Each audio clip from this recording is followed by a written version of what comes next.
Hi friends, మేము coffee కోసం రెడీగా కూర్చో ఉన్నది.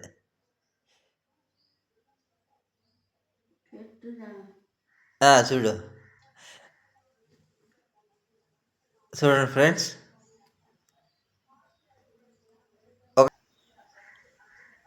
మా అమ్మ కాఫీ తయారు చేసుకుంటుంది.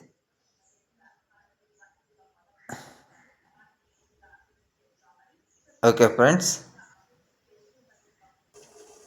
చూడండి ఫ్రెండ్స్, కాపూడి చక్కెర వేసింది మా అమ్మ. కొద్ది నిమిషాల్లో మా అమ్మ తయారు చేసుకుంటుంది కాఫీ. ఫ్రెండ్స్, చివరికి కాఫీ తయారైపోయింది friends. Like and subscribe friends. Bye. పొద్దున్నే